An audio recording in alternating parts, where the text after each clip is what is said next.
be put to shame. Deliver me in your righteousness.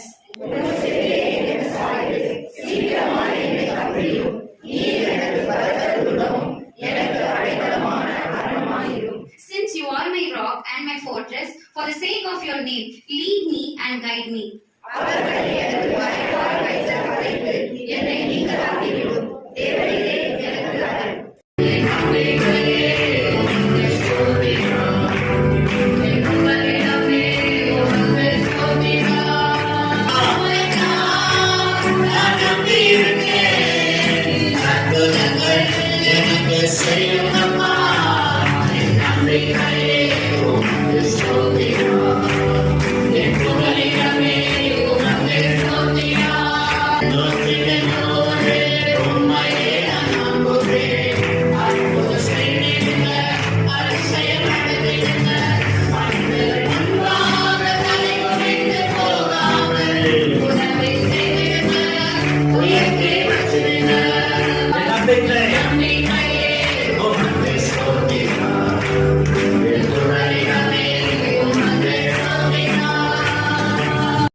மத்தேயு 5:37 உள்ளதென்றும் இல்லதை இல்லாததை இல்லை இல்லதை இல்லதென்று சொல்லுங்க.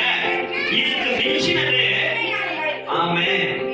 ஃபர்ஸ்ட் கர்த்தருடைய பிள்ளைகள் என்ன பாருங்க, உண்மையை பேச பாருங்க. அல்லேலூயா. எல்லாருக்கும் சொல்றேன், எல்லாரும் இயேசு கிறிஸ்து ரத்தத்தினால் கழுவப்பட்ட பிள்ளைகள். அல்லேலூயா. ரட்சிக்கப்பட்ட பிள்ளைகள். வார்த்தைக்கு வார்த்தை யார் பேரை சொல்றோம்? இயேசுவின் பேரை சொல்றோம். அல்லேலூயா. வார்த்தைக்கு வார்த்தை இயேசுவின் பேரை சொல்ற உங்க வாயில என்ன வரக்கூடாது? பொய் வரவே கூடாது. அல்லேலூயா. ஆமா, பொய் சொல்ற வாழ்க்கையில ஆண்டவருடைய ஆசீர்வாதத்தை பார்க்கவே முடியாது. வேதத்துல இயேசு கிறிஸ்து நமக்கு சொல்லிக் கொடுக்கிற ஒரு நல்ல உபதேசம், உள்ளதை உள்ளதென்றும் இல்லதை இல்லதென்றும் கூறுங்க. இதற்கு மிஞ்சினது தீமை நாள் உண்டாயிருக்கு. அல்லேலூயா. நல்லா கண்ண மூடி சொல்லுங்க. என் வாயில இருந்து என்ன வரக்கூடாது சொல்லுங்க. அப்பாவுடைய சமூகத்துல சொன்னீங்கன்னா அதுக்கு ஆண்டவர் உதவி செய்யும். என் வாயில என்ன வரக்கூடாது? அது என்னது? என் வாயில ஏதாவது என் வாயில போய் அது போயிட்டு என்னது? பாவம். பாவம் நமக்கு எதை கொண்டு வரும்? சாபத்தை, தண்டனைய, அல்லேலூயா, மரணத்தை, தரித்திரத்தை. இவ்வளவு நேரம் கேட்டுட்டு இருக்குமா இல்லையா? அல்லேலூயா. கர்த்தர் நம்ம நடுவில் உலாவிக் கொண்டிருக்கிறார். கர்த்தர் நம்ம நடுவில் அசைவாடிக் கொண்டிருக்கிறார். உங்க பக்கத்தில் இருக்கிறாங்க, விசாரிக்க உங்க பக்கத்தில் வந்திருக்கிறார். ஆமென். உங்க தலைமையில் அவர் அவருடைய கையை இப்ப வைக்கிறார். அல்லேலூயா. நல்லா ஸ்தோத்திரம் பண்ணுங்க, ஸ்தோத்திரம் பண்ணுங்க. பாவ வாழ்க்கை வேணுமா உங்களுக்கு? பாவ வாழ்க்கை வேணுங்களா?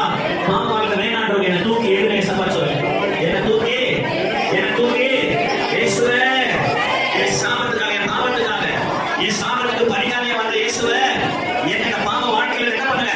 தூக்கி எடுக்க ஆண்டவர். அல்லேலூயா. ஞானஸ்நானம் எல்லாம் எடுத்துட்டோம், ரட்சிக்கப்பட்டுட்டோம், அபிஷேகம் வாங்கிட்டோம்னு சொல்றோம். ஆனாலும் நம்ம வாழ்க்கையில என்ன இல்ல? உண்மை இல்லை. அல்லேலூயா. அவன் இயேசுப்பா என்ன கற்றுக் கொடுக்கிறார்? உள்ளதை உள்ளதென்றும் இல்லாத இல்லதென்றும் ஒரு கர்த்தர் இன்னைக்கு உங்களோட பேசி இருக்கிறாரா? கர்த்தர் உங்களை தொட்டு இருக்கிறாரா? கர்த்தர் உங்களை உற்சாகப்படுத்தி இருக்கிறாரா?